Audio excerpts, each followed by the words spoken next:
Welcome to the 8th and final stage of the Tour of Switzerland. We have a two-man escape, both Fiat riders. It's George Hincapie and Martial Gaillant. They have been off the front since the start of the stage, and they have a huge lead of more than 8 minutes over the remaining peloton of 59 riders. Still more than 40 kilometers to go, and a lot of climbing still left. So it's still possible that those two escapees could be brought back. They'll have to continue to work together. Hincapie has done most of the work, especially on the flatter parts of the course. And Martial Gaillant, he has been claiming maximum points over the top of the climbs. So the plan for Fiat is clear: get Gaillant and Hincapie up the road and deliver Gaillant victory in the stage and victory in the King of the Mountains jersey. So a great plan hatched by the team. And it's gone well so far, but still a lot of climbing still to go, and if Gaillant isn't up to the task, these guys could still get brought back by the peloton.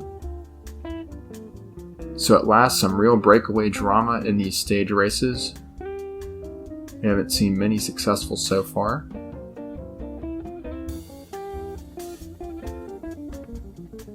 Meanwhile, in the peloton behind, the pace has gone up a little bit as they get onto the steeper parts of this mountain.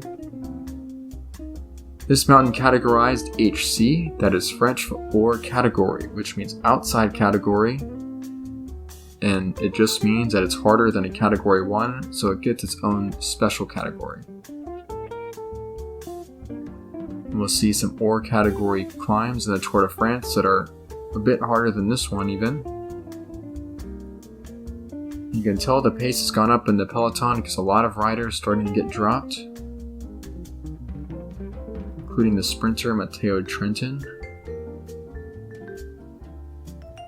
Bjorn Ries still comfortably in this group. He has a couple of teammates, Alexei Lutsenko and Frank Schleck, still here. His big rival, Gösta Petersen, well protected as well. He's wearing the pink jersey for the King of the Mountains leader. And the points leader, Urs Feuler, he was dropped a few kilometers to go, but he did collect points in the intermediate sprint, consolidating his advantage in the points competition. But still enough points left on the road to where Ries, if he wins the intermediate sprint and the stage, he could actually overtake the lead. But of course that won't mean anything if the breakaway stays away.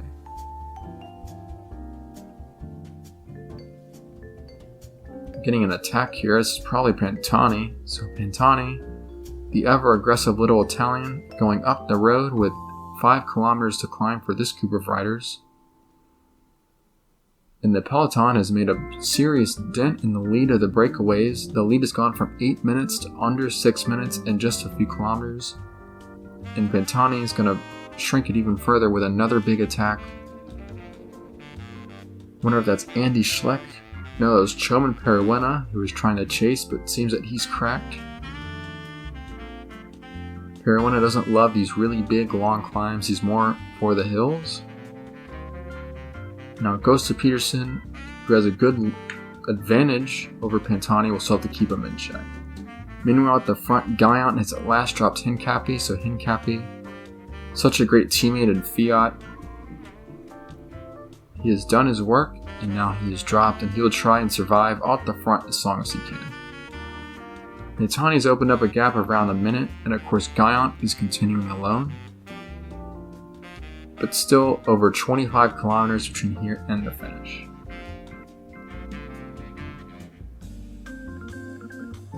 So it looks like the remaining 14 in the peloton, no one has the legs to attack, so it's neutralized a little bit. But the same situation as Andy Schleck on stage 6, where they get off the road but they're all alone, no one to work with them. And I think we'll see a similar result of where at the peloton, just by the numbers advantage, they'll bring back Marco Pantani before the finish. Here's Hincapie.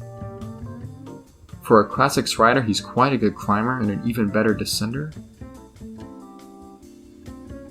It's not impossible he gets back on terms with his teammate Martial Gaillant, because Hincapie, he can really go off these mountains as if he was dropped like a stone.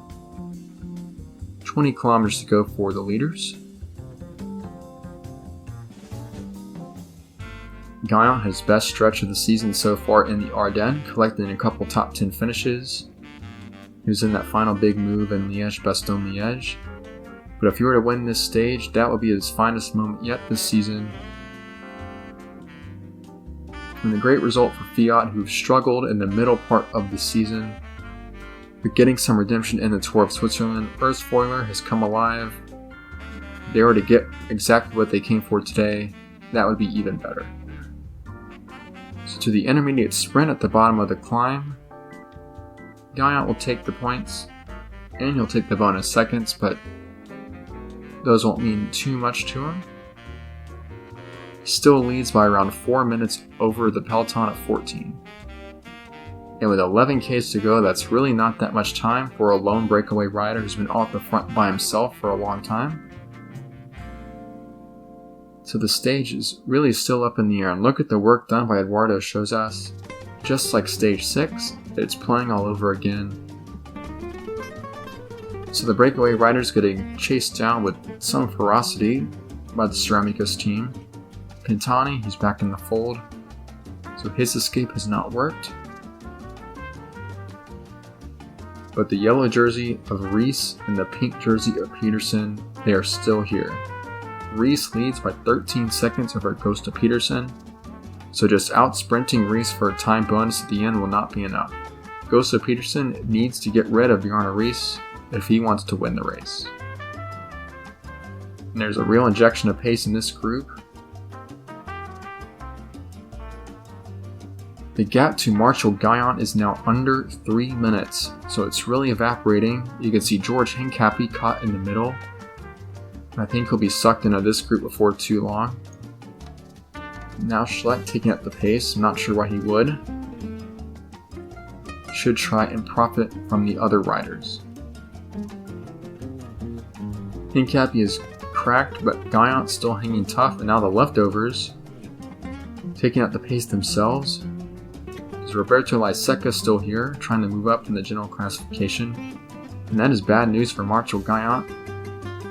He needs this group to slow down, but no, they're speeding up because Andy Schleck has launched a big attack with Andrew Hampsten, Ghost of Peterson, Bjarne Rees, and Pantani is there too.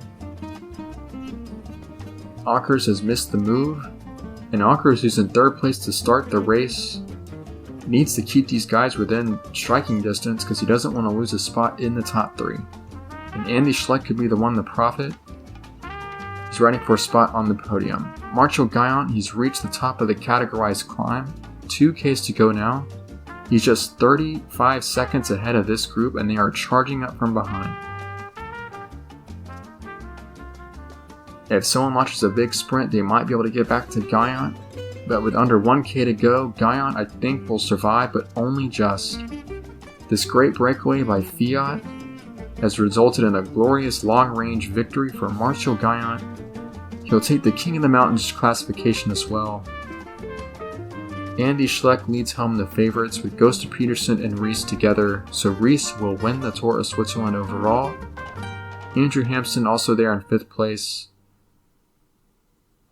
And Stan Ockers, he's also around 45 seconds to that group of Rees and Peterson. So a spot in the top 3 is in jeopardy, but we'll have to see what the time gaps are at the end.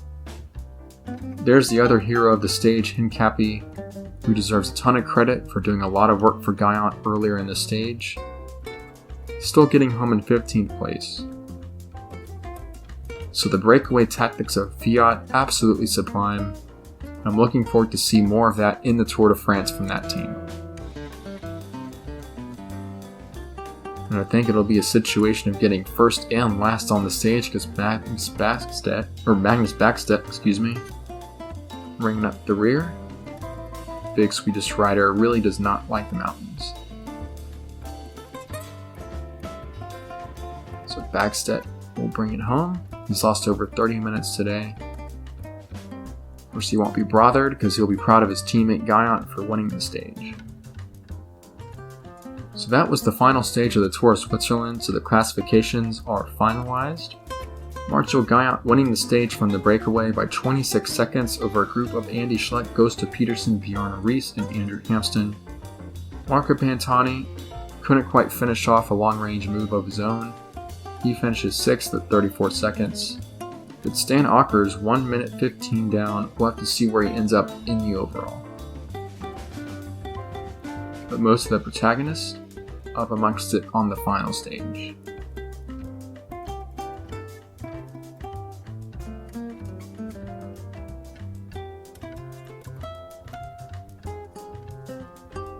Goes to Peterson, in fact did pick up a small time bonus today, but it won't be enough to overhaul Bjarne Riis, as even if Peterson had won the stage and Riis had finished 4th or worse, it would only be 10 seconds to the favor of Peterson. So in the end, Bjarne Riis is going to get his 2nd stage race victory of the season by 9 seconds over Ghost of Peterson and Bobby Claire. Andy Schleck coming up to 3rd overall, 1 minute 12 seconds behind Riis. So Stan Åker is made to pay for his lone bad day in the race. And in fact, that time bonus that Schleck got for 2nd place put him over the top for 3rd. Jan Ullrich up in the 5th place overall, 3 minutes and 9 seconds. Great result for him in Zulu Kingdom. Pantani gets 6th place at 3 minutes 14. And the Blackberry riders suffering on this final day. Onglad lost a lot of time, so they have slipped out of the upper places. Blackberry, though, thanks to the performances of Julien Alaphilippe, should still be out there in the team standings. Urs Foiler, he only scored 1 point today, but enough to hold off Bjarne Riis and win the points jersey. So a stage in the points competition. Good stage race for Urs Foiler, a little bit of redemption for his inactivity in Paris-Nice. In the King of the Mountains, Martial Gaillant, he won all of the big climbs today. You see on how the huge mountains can really open up things in the King of the Mountains jersey. Gaillant taking that with a big advantage over everybody else. So it's another great prize to go with the stage win. And Evian winning the team classification pretty comfortably. Zulu Kingdom ending up 2nd place in that. I think the manager will be pleased with that performance. Ceramikas will get 3rd. Then La Claire and Blackberry. Paris Tour, Il Lombardi, and the Tour de France is what we have left to decide things once and for all. We'll see you then.